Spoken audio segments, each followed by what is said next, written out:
Olá, bem-vindo ao Caminho de Emaús. Hoje falamos sobre Teologia do Corpo. Já ouviu falar? Se ficou curioso, não pode perder a conversa de hoje. Acompanhe também a meditação das leituras deste quarto domingo da Quaresma com a Cláudia Antunes. Para já, seguimos com o tema És Capaz, dos Anima Christi. Como o céu abraça o mar, lá longe no horizonte, como a água que parece falar ao sair daquela fonte. Assim procuro o caminho certo, o melhor rumo para a minha aventura. Sempre com o coração aberto, não desisto, continuo à procura. Há um sonho que nos une a alguém, que nos reúne na fronteira da paz. Vem e diz que és capaz.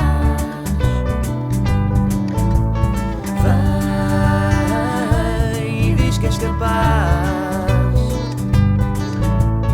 Vem e diz que és capaz.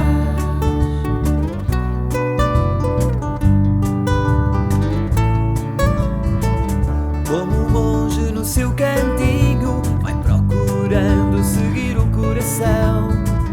Como o vento naquele moinho, mas parece uma canção. Assim preparo a minha vela e passo horas à noite ao luar. Olho para a vida, vejo que ela é tão bela e adormeço tranquilo, ouvir as ondas do mar. Há um sonho que nos une a alguém, que nos reúne na fronteira da paz. Vem e diz que és capaz. Vem e diz que és capaz. Vem e diz que és capaz.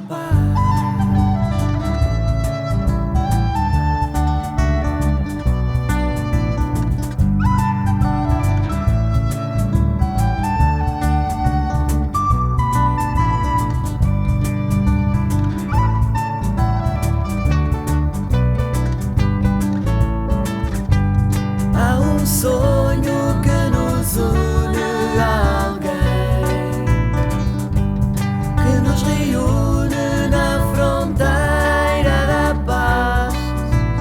Vem e diz que és capaz. Vem e diz que és capaz.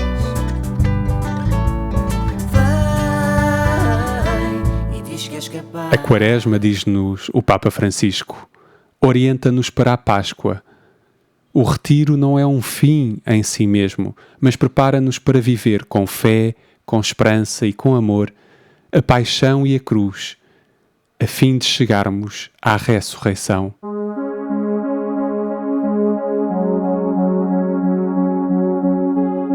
No fim de semana de 25 e 26 de março acontece o Fórum Wahoo, um encontro sobre a Teologia do Corpo de São João Paulo II, que decorre em Lisboa e online. Para saber mais sobre este tema, recuperamos uma conversa com o Padre Miguel Pereira e com Maria José Vilaça. Padre Miguel Pereira, Padre do Patriarcado de Lisboa. Eu sou Maria José Vilaça, sou psicóloga, sou casada, mãe de família e sou apaixonada pela Teologia do Corpo. Então vamos falar um bocadinho sobre a Teologia do Corpo, aproveitando também este quarto simpósio internacional, começando por uma pergunta muito simples: o que é a Teologia do Corpo? O Papa João Paulo II estava na comissão que redigiu o texto da Humanae Vitae, que falava sobre a regulação da natalidade, a contracepção, temas que em 68, quando da publicação da Humanae Vitae, estavam muito no início e, portanto, a Igreja teve uma palavra acerca disso. O Papa é eleito depois, como Papa João Paulo II, só em 78. E em 79 começa estas catequeses. Quer dizer que o Papa teve 10 anos para estudar, aprofundar e construir estas catequeses. Estas catequeses eram um livro que o Papa queria publicar, mas que não o podia fazer como Papa, então começou nas audiências de quarta-feira, a dizer, a proclamar isto como magistério. Na prática são uma série de catequeses, estas 129 catequeses que serão agora publicadas muito em breve.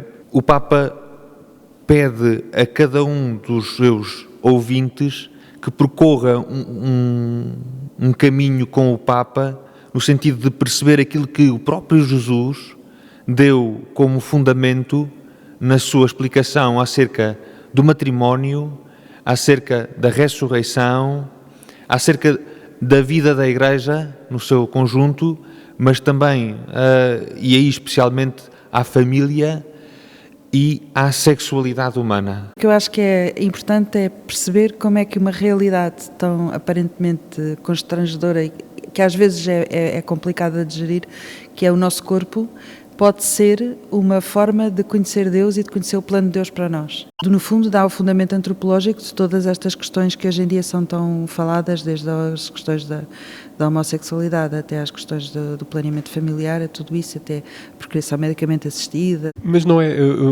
uma questão muito complexa. Esta catequese é fácil depois levar à prática no dia-a-dia? A experiência que eu tenho é que quando nós percebemos, e estas catequeses ajudam-nos a perceber como Deus nos ama, queremos levar isto à prática porque percebemos que há ali um tesouro enorme.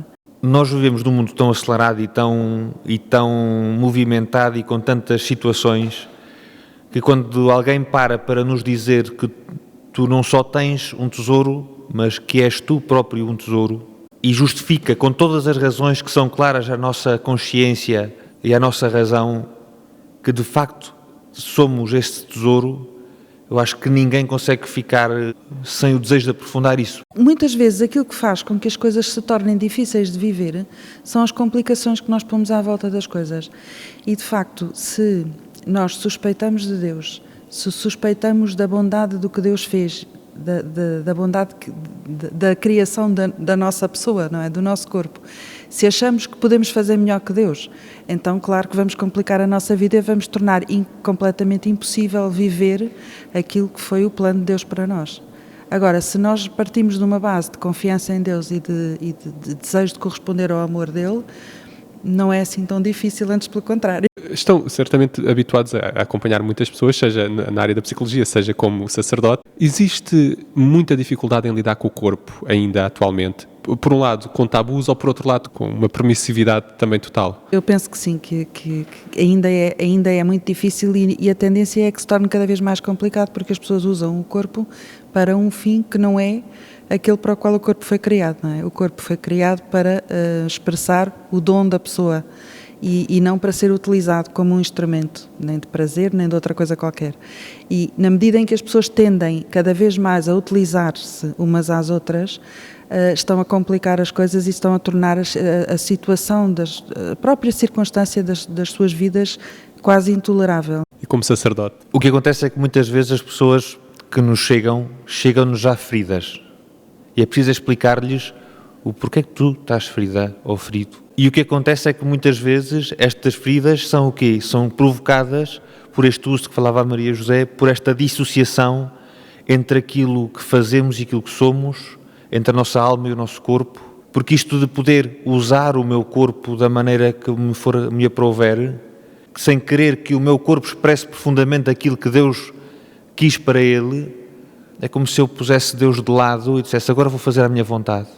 Não, isto no fundo é a marca do pecado, não é? Depois chegam-nos já torcidos, já doridos, por terem sido usados, por terem usado as pessoas, por não terem amado, não é? Por não terem provado nas suas ações o amor que o próprio Deus quis para elas. Disse que não estamos só a falar de sexualidade, estamos a falar de quê? Estou a falar da economia, da maneira como eu gasto o meu corpo, neste sentido, como eu me gasto a mim, como eu uso os outros, como eu uso os outros no meu trabalho, uso os meus filhos para requerer da minha esposa mais isto ou mais aquilo, como eu uso os meus amigos para querer ter deles a sua atenção, em vez de serem eles o lugar da entrega. Usamos muito as pessoas e gostamos muito e amamos muitas coisas. O meu corpo expressa a pessoa que eu sou, seja em que circunstância for.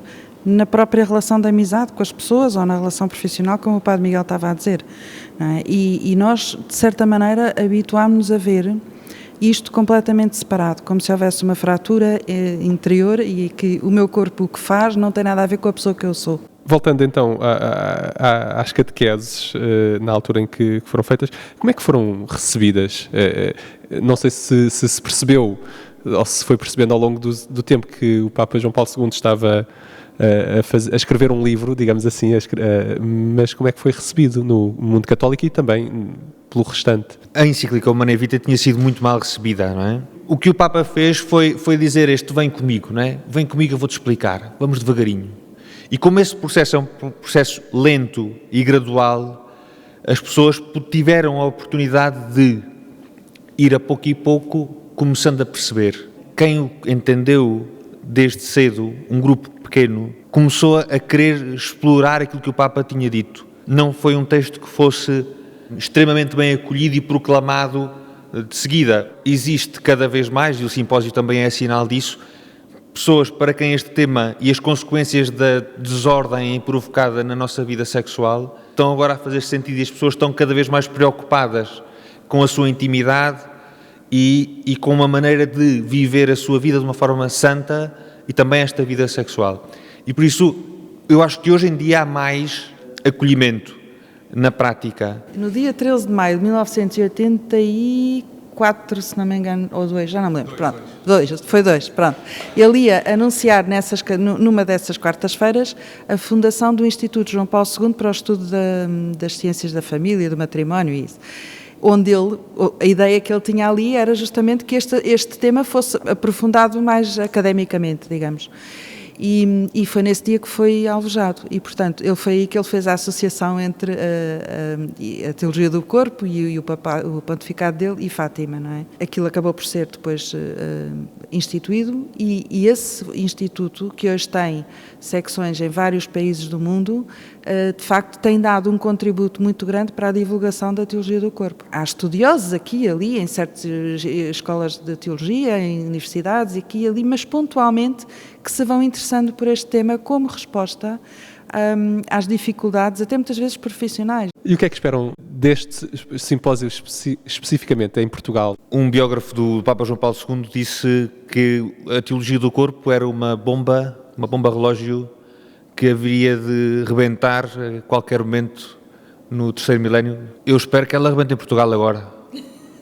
Quer dizer, isto não tem outro motivo senão provocar nas pessoas o desejo ardente de viver a fé. Eu espero que isso aconteça, que as pessoas queiram viver na família aquilo que Deus quis para elas desde o princípio.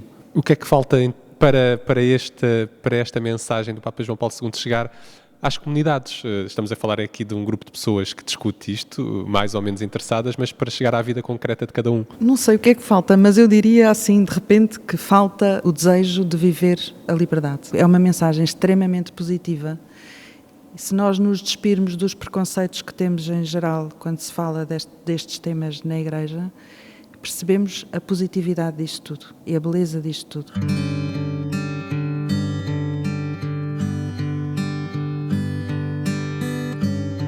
Pode saber mais sobre este encontro na página de internet fórumwahoo.pt. Wahoo escreve-se W-A-H-O-U.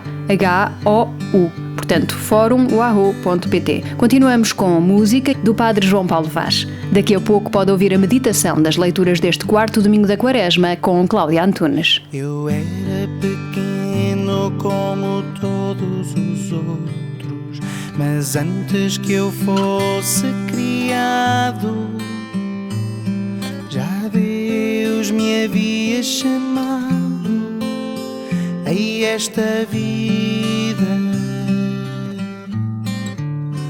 De pequenino foi crescendo como todos os outros, com sonhos que eu tanto desejava, ideais que eu próprio construía para esta vida. E um dia a tua luz brilhou, dissipou a minha cegueira. Nesse momento tu me tocaste e adormeci e sonhei com desejos da tua paz. Tentei dizer não como muitos dos outros, mas fui agarrado por Cristo.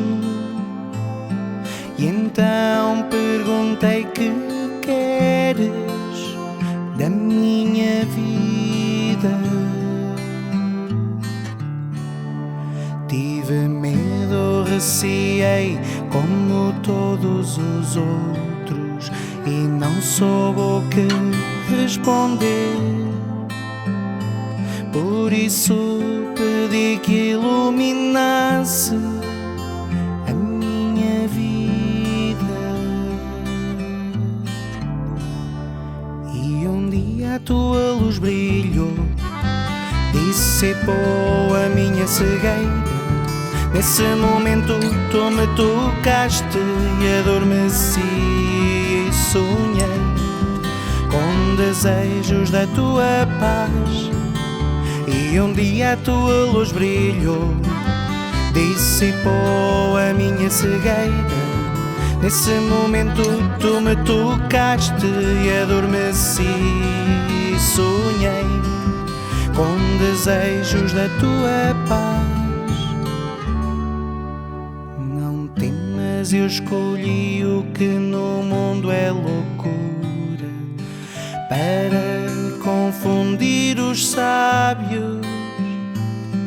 O que no mundo é fraco para confundir os fortes.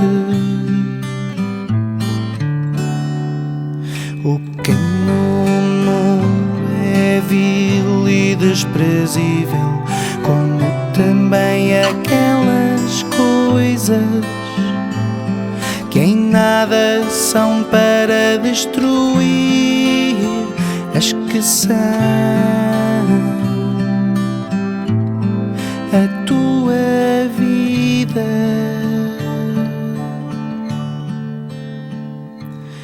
E um dia a tua luz brilhou, dissipou a minha cegueira. Nesse momento tu me tocaste e adormeci e sonhei com desejos da tua paz. E um dia a tua luz brilhou, dissipou a minha cegueira. Nesse momento tu me tocaste e adormeci e sonhei com desejos da tua paz. Depois de muito tempo eu decidi qual seria a minha resposta. E como tantos dos outros, eu disse sim. Eu disse sim. Eu disse sim. Eu disse sim.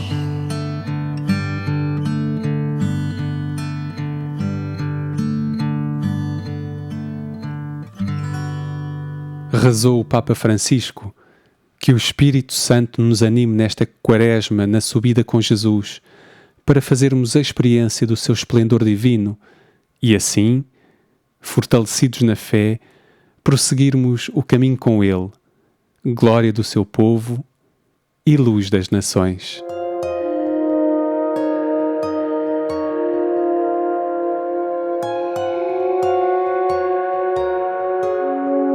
Meditar a palavra com Cláudia Antunes.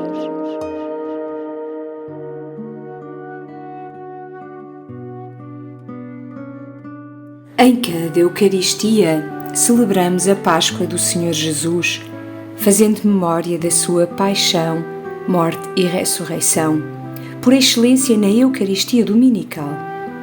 Este domingo da caminhada quaresmal em particular é já uma antevisão da ressurreição de Jesus.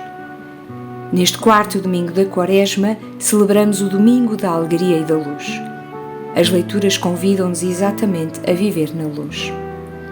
vejamos a cena que João nos apresenta no Evangelho, que coloca o cego e a ação de Jesus no centro, e foquemos a atenção em 2 aspectos.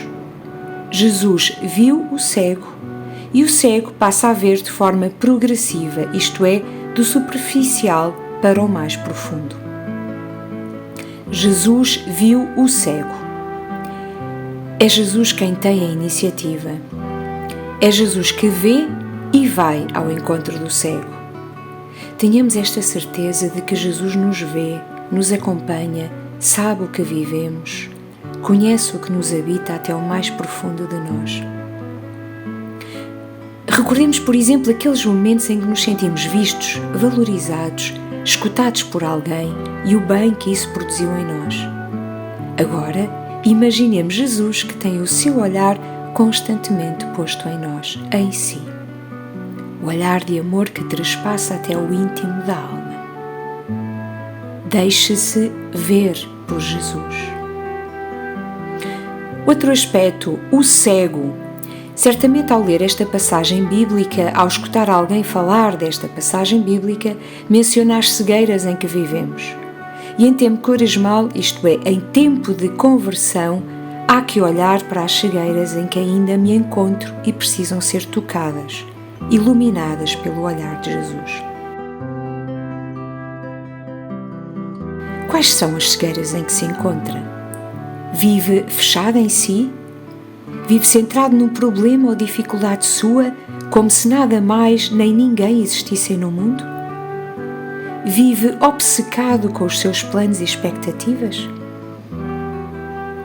Tomemos consciência de todas estas cegueiras, acordemos e deixemos-nos olhar por Jesus. São Paulo dir-nos-ia o seguinte: desperta, tu que dormes, levanta-te do meio dos mortos e Cristo brilhará sobre ti. O cego passa a ver. O cego passa a ver graças ao olhar e à ação de Jesus. Mas, curiosamente, ele passa a ver de forma progressiva, isto é, primeiro vê o superficial, o que os olhos veem. Depois passa a ver mais longe e mais fundo, isto é, vê com toda a sua pessoa o Filho do Homem. E, prostrando-se diante de Jesus, exclama: eu creio, Senhor. Esta é a verdadeira cura que se opera neste Evangelho. Mais do que ver com os olhos, é ver com os olhos do coração e acreditar em Jesus. E quando assim é, faz-se luz, somos envolvidos pela luz de Cristo. Proclamemos então o nosso desejo de sermos totalmente iluminados por Jesus. Proclamemos a nossa fé em Jesus. Senhor Jesus, vem curar-me das minhas cegueiras. Faz que me deixe olhar e iluminar por Ti, Tu que és o nosso bom pastor. Continuação de boa caminhada quaresmal.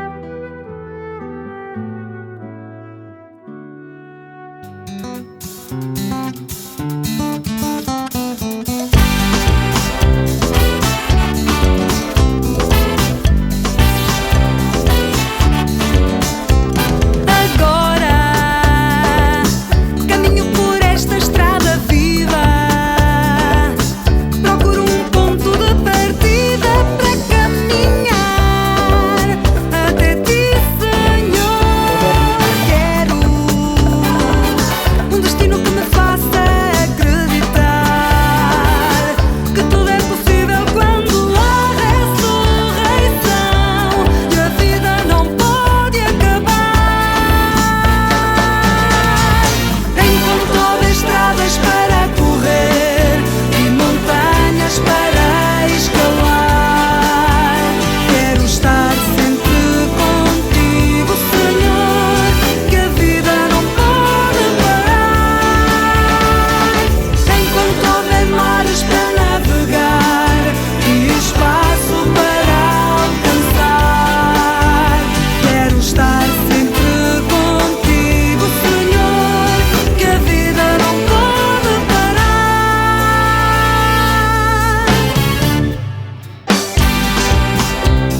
terminamos o Caminho de Emaús de hoje com a Banda J e o tema Acreditar. Lembre-se, pode ouvir-nos de novo nas plataformas de podcast. Basta procurar por Caminho de Emaús.